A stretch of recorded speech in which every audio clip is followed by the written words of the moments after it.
The July heat clung to me like a suffocating blanket as I sat on a cracked bench near the bus stop. The pavement shimmered in waves, and the air felt thick enough to choke on. 3 nights without a roof had left me hollow. My bag, the last remnant of my former life, sat at my feet, stuffed with a few clothes and the bare essentials. It was strange to think that just a year ago I was a nurse at a private clinic in New Haven, respected, with a small apartment of my own. Now I was simply Anna Whitaker, 30 years old, without a home, without a father, and without a future. I pulled a small mirror from my bag and studied the reflection that looked back. The same brown eyes, the same strong lines of my face, but dulled now by exhaustion and the bruising shadows under my eyes. I used to look confident in my nurse's uniform. I used to smile easily. Now, even my smile felt foreign, like it belonged to someone I no longer was. My thoughts dragged me backward to the day everything started unraveling. The clinic had blamed me for a patient's death, a mistake that wasn't mine. They needed a scapegoat, and I was convenient. Court battles drained my savings. My reputation was destroyed. Then came the cruelest blow, my father falling ill. I sold our apartment to pay for his treatments, clinging to hope, but the treatments failed. Watching him waste away, watching the strength leave the man who had raised me alone, it broke something deep inside me. And when he finally passed, the silence left behind was unbearable. Yet he hadn't left me empty-handed. In his final days, he'd written a letter, not to me, but to someone I had only heard about in fragments of stories, his school friend, Richard Thompson. They had grown up together, but life had pulled them apart. My father was always too proud to ask for help, but as death closed in, he set that pride aside. He asked Richard to look after me, to not let me be lost in the world with nothing. The letter was folded carefully in my bag now, its paper softened by the countless times I'd held it, read it, and prayed it might change something. I glanced at my watch. 2 o'clock. The meeting was at 3. I still had an hour to gather myself, to pretend I was not broken, to appear as though I had something left to offer. I traced the address written on a scrap of paper. Greenwich, Connecticut. The heart of old wealth, a world I had only glimpsed in passing cars and glossy magazines. It felt impossible that someone like me would step into that world today. But what choice did I have? There was no going back to the clinic, no home to return to, no father waiting with a kind word and warm meal. Just this letter, this one fragile chance, this final tether to something beyond despair. I stood, adjusted the strap of my worn bag on my shoulder, and walked toward the bus that would carry me into the unknown. My father's last words echoed in my mind. Richard will remember me. He will understand. He will help you. For the first time in weeks, I felt something other than grief and exhaustion. I felt the faint stirrings of hope, fragile but alive. Today could be the beginning of something different, or the final proof that I truly had nowhere left to turn. The bus ride from the city to Greenwich took nearly 40 minutes, yet it felt like I had crossed into another world. The noise and grit of the streets where I had been surviving seemed to dissolve the farther we went, replaced by manicured hedges, wide lanes shaded by maples, and the kinds of houses I had only ever seen in glossy magazines. By the time I stepped off at the last stop, the afternoon sun was gilding rows of stone walls and wrought iron gates. My shoes crunched against the gravel as I followed the directions scrawled on that slip of paper, each step pulling me deeper into a neighborhood where wealth was woven into every brick and leaf. When I reached the gates of the Thompson estate, I had to pause. The mansion stood behind tall hedges, 3 stories of pale stone and glass, its sweeping lawn dotted with sculptures and rose beds that looked too perfect to be real. A man in a navy uniform stood at the gatehouse, and my throat tightened. I clutched the strap of my worn bag as I approached, my voice barely steady when I told him, "My name is Anna Whitaker. I have a 3 o'clock appointment with Mr. Richard Thompson." The guard checked his tablet, nodded, and pressed a button. The gates swung open, soundlessly. Mr. Thompson is expecting you. Please go ahead. The path was paved in pale stone, leading toward the front doors framed by columns.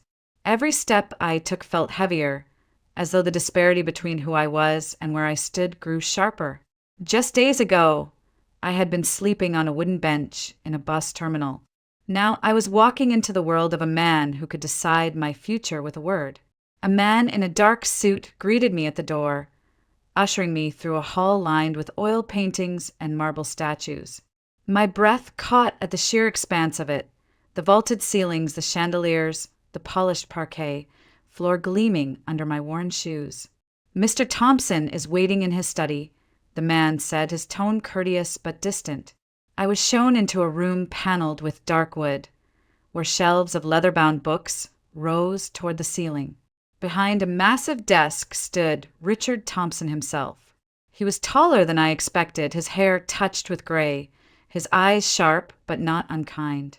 "Miss Whittaker," he said, stepping forward to shake my hand. "I'm glad you came." I handed him the letter. His gaze lingered on the envelope as if it weighed more than paper and ink. He opened it, read silently, his expression controlled except for a slight tremor at his mouth. When he finally looked up, his voice carried a note of quiet respect. "Your father, he was a proud man. I wish I had known of his illness sooner." I told him everything then. The false accusation at the clinic, the lawsuit that ruined me, the endless hospital visits, the sale of our home, the nights I spent at his bedside begging for a miracle.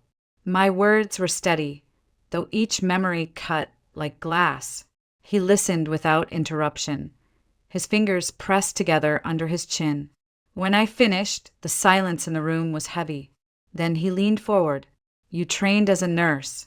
I may have a place for you here. My father, Charles, suffered a stroke 6 months ago. He's made progress, but he still needs constant care.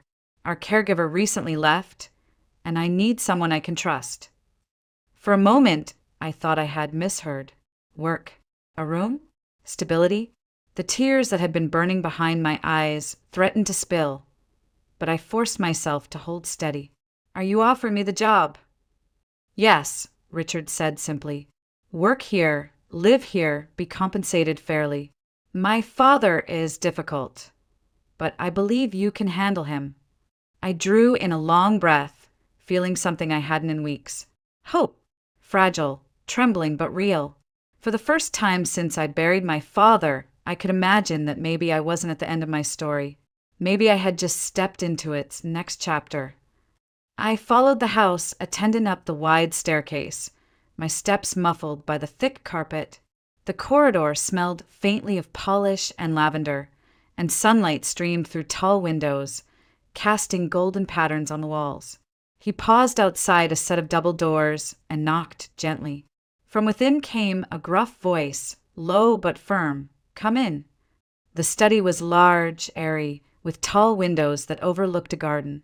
By the window sat an elderly man in a high-backed chair, a cane resting against the table beside him. His posture was stiff, his silver hair neatly combed back. But what struck me most were his eyes, sharp, calculating, as if measuring me before I'd even spoken a word. This was Charles Thompson.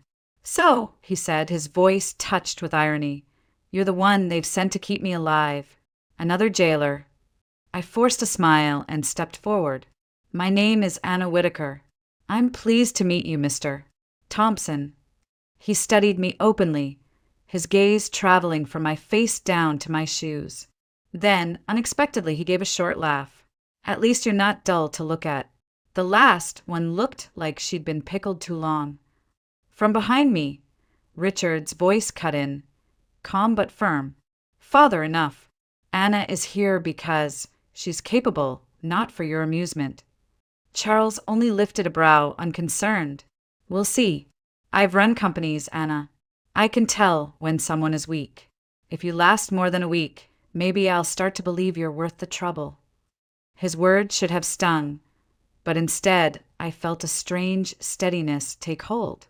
"I don't intend to be weak," I said simply. For the first time, something like a smile tugged at the corner of his mouth. "Good. We'll get along, then. That evening, I was invited to join them for dinner. The dining room was vast, with a table that could have seated 20, though only 4 places had been set. Richard sat at the head, Charles at his right, and beside him a woman I hadn't yet met. She was tall, with elegant silver hair coiled at her neck, her posture perfectly straight. A string of pearls glimmered at her throat. "This is my aunt, Margaret Thompson," Richard introduced. Margaret's voice carried the lilting resonance of someone who had once commanded an audience.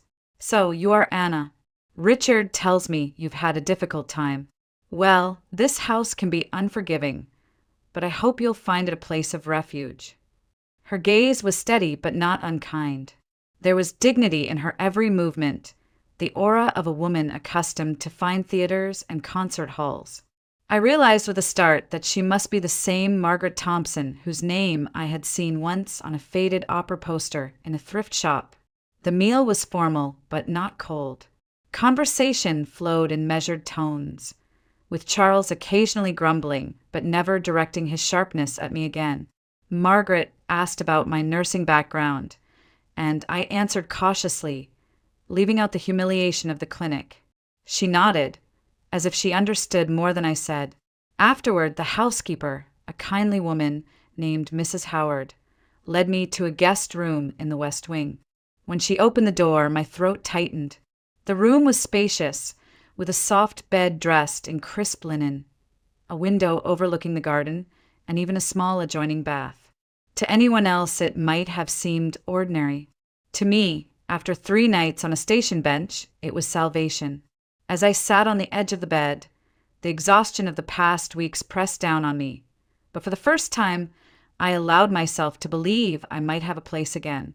Not just as a guest, but as a person who belonged.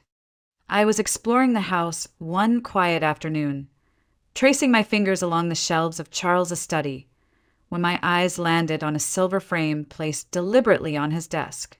It was a portrait of a young woman, her features delicate yet striking, her gaze carrying that mix of innocence and quiet defiance only the truly alive can hold. Beneath the frame was a nameplate polished to perfection, Catherine Thompson. My breath caught. The name echoed through me, colliding with memories I had long buried. Catherine, Katie, Richard's daughter, the girl whose tragic death in a car accident was spoken of in hushed tones, always with a veil of grief.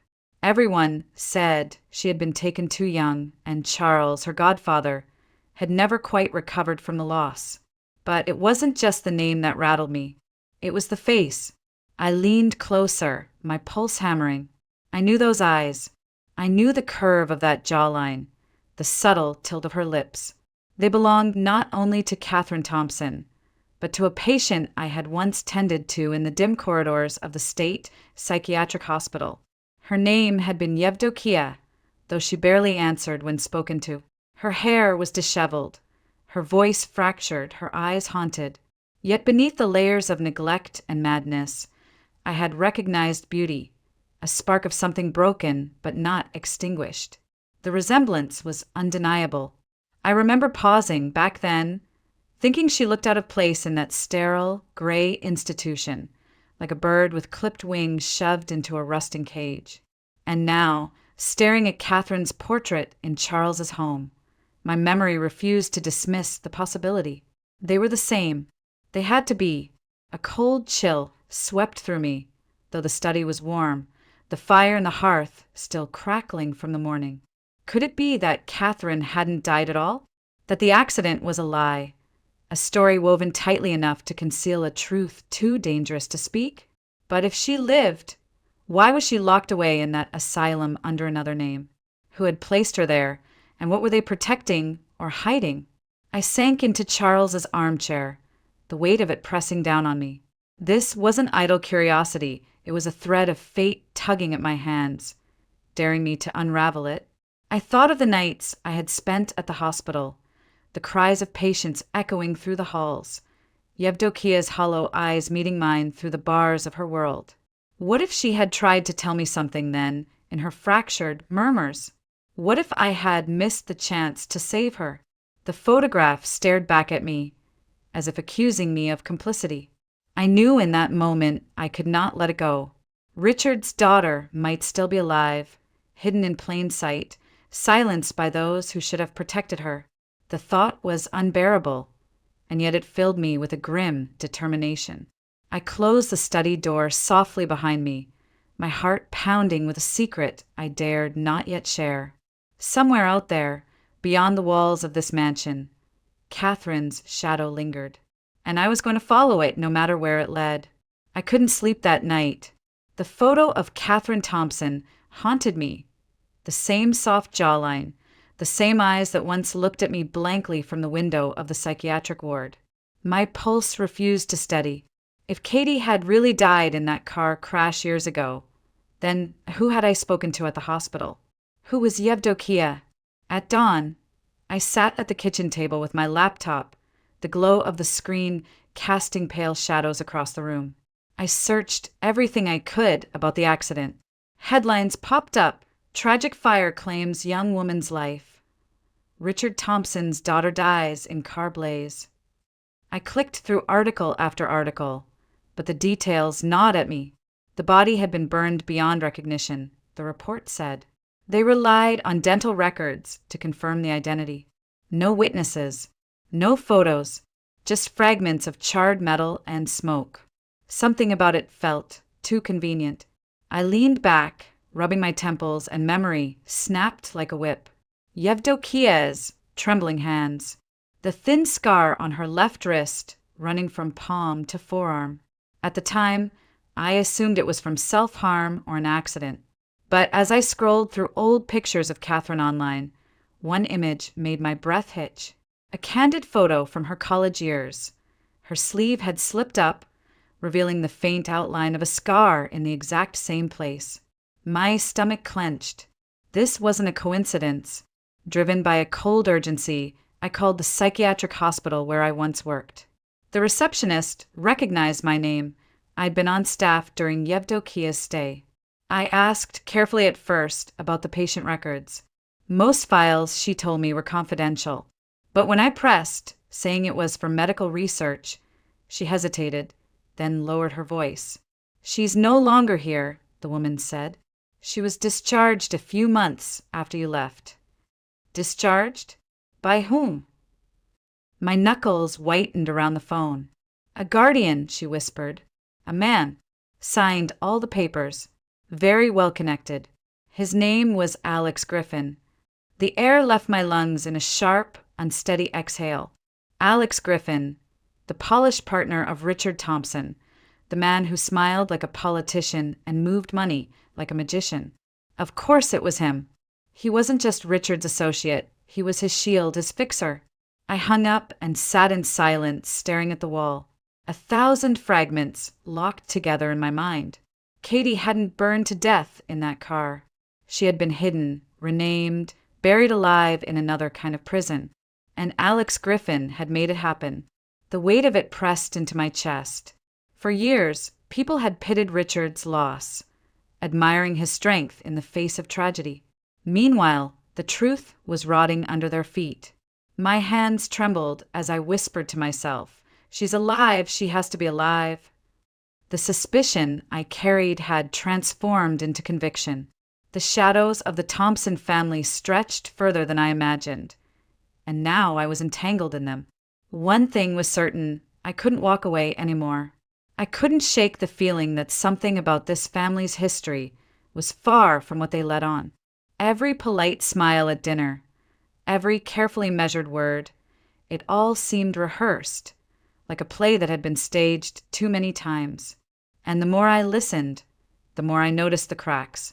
Charles avoided any mention of Catherine, Richard's late daughter, like the topic itself was cursed. But I had seen her face, those photographs in his study. And I had seen that same face before in a psychiatric hospital, staring at me with haunted eyes under a different name, Yevdokia. That alone was enough to keep me awake at night. But there were other threads, and I began tugging at them one by one. Richard's business partners, Alex Griffin and Anthony Myers, were names I kept hearing in passing. Their relationship with the family seemed cordial now, but the records told another story. I spent hours combing through public filings, old news clippings, and even forgotten corners of the company's archives. What emerged was a picture of greed and resentment. Griffin and Myers had once been Catherine's strongest allies, yet disputes over money, stock options, and missing funds had turned their alliance bitter. Still, bitterness alone didn't explain why a young woman had vanished. It wasn't until I ventured into Catherine's old room that the pieces began to shift into place. The room had been left almost untouched, a shrine of sorts, her favorite books neatly stacked, perfume bottles gathering dust, a faded scarf draped across the chair as if she had left in a hurry and would return any moment. I don't know what pulled me to check the desk, but when I slid open the drawer, my hand brushed against a worn leather notebook. Its pages were fragile, edges frayed, the ink smudged in places as if she had written in haste or with fear pressing down on her. I sat on the floor and began to read. Her handwriting was sharp, almost impatient, but her words struck like a blade. I know what they're doing. The contracts are forged. They think Father won't notice. But he trusts me more than anyone. I'll tell him soon. He deserves to know. I flipped to another page, my pulse racing. I confronted Alex today. He brushed me off, but I could see the panic in his eyes. Anthony pretends nothing's wrong, but I heard them whispering in the study. They'll ruin everything if I don't stop them. The entries grew more frantic as I turned the pages, the writing messier more hurried. And then, abruptly, they stopped. No conclusion, no explanation, just silence after her last words. If something happens to me, it won't be an accident. I sat frozen, the diary heavy in my hands. This wasn't speculation anymore, wasn't some shadowy suspicion. Catherine hadn't been blind, naive, or careless. She had known the truth, known about the fraud, the betrayal, the rot beneath her father's empire. She had tried to act, and then, right when she was about to expose everything, she disappeared. The air in that room seemed to grow colder. The silence pressed down like a weight. For the first time, I felt it clearly. This family wasn't haunted by grief. They were haunted by guilt. And I couldn't help but wonder, if Catherine had been silenced, how far would they go to silence me? That evening, the mansion no longer felt like the safe haven it once was. The echo of footsteps across the marble hall made me tense. 2 unfamiliar cars pulled up outside, their engines cutting through the quiet like a warning bell.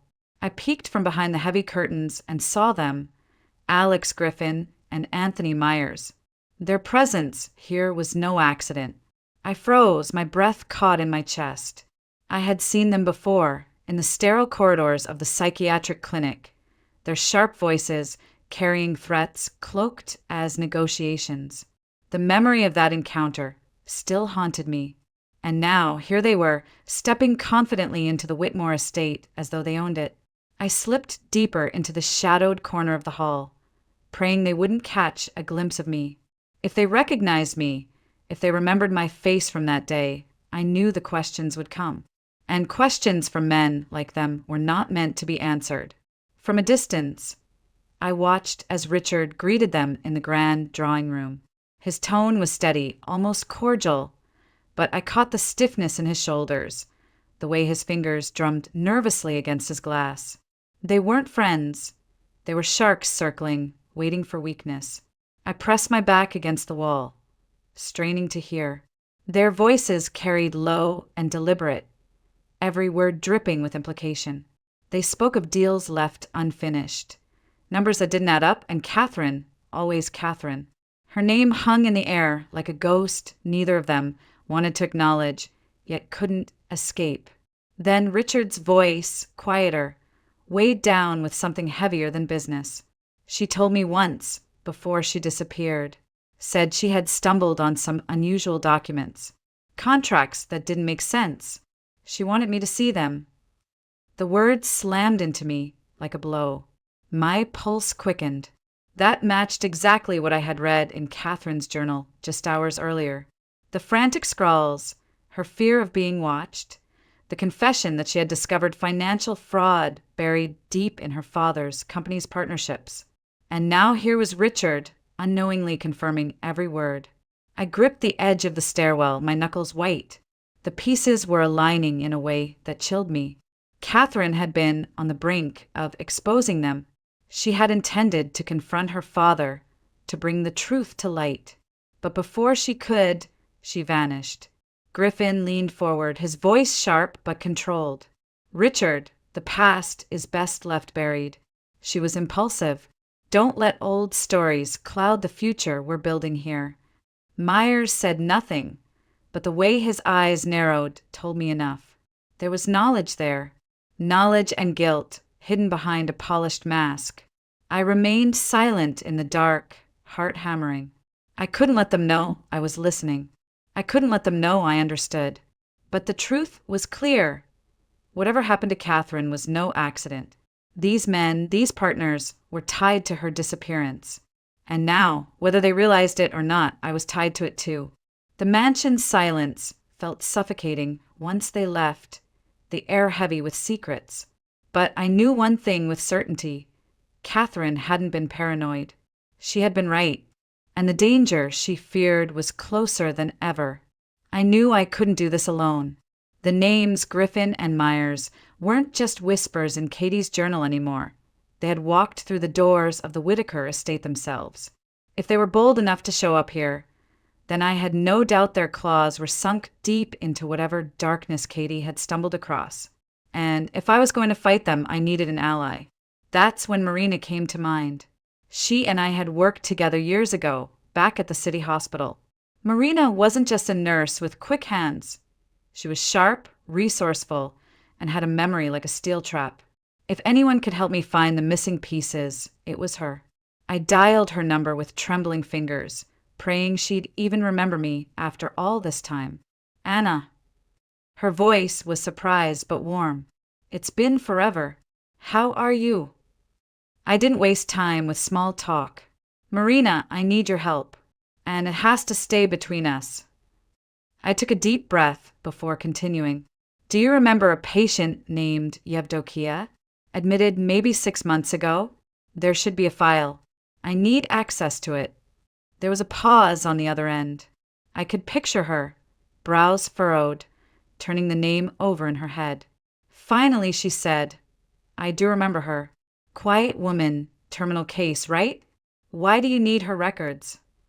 "Because I think they're connected to Katie's death." I whispered, my throat tight.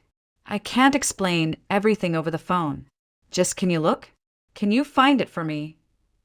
Marina didn't answer right away, and I thought I'd asked too much. Then she said firmly, "I'll see what I can do. But Anna, if I get caught, I could lose my license. You know that." "I know," I said softly. "I wouldn't ask if it wasn't life or death." A long exhale came through the line, and then, "All right, I'll dig into the archives. I'll call you when I have something. But Anna, be careful. If this ties back to Griffin and Myers, you're playing with fire." Her words lingered long after I hung up. She was right. I was already in too deep, but pulling out wasn't an option anymore. That night, as the wind howled around the estate and the walls seemed to creak with secrets, I began sketching out a plan. It wasn't enough just to know that Griffin and Myers were involved. I had to expose them. If Katie had died trying to reveal the truth, then someone had to finish what she started. Step 1. Wait for Marina's call. If Yevdokia's medical records showed irregularities, falsified signatures, or unexplained treatments, it would be my first thread of evidence. Step 2. Track down Katie's trail. Somewhere out there, hidden beneath the lies, was proof that she hadn't simply vanished into the grave they claimed she was in. Step 3. Prepare myself for the storm. Because going after Griffin and Myers wasn't just about paperwork or whispers in journals. These men didn't operate in half measures. They were dangerous, and now I was standing in their shadow. I closed Katie's journal and pressed my palm against the worn leather cover. Her words had led me this far. Now it was my turn to act. The pieces were moving, and I had just chosen my side.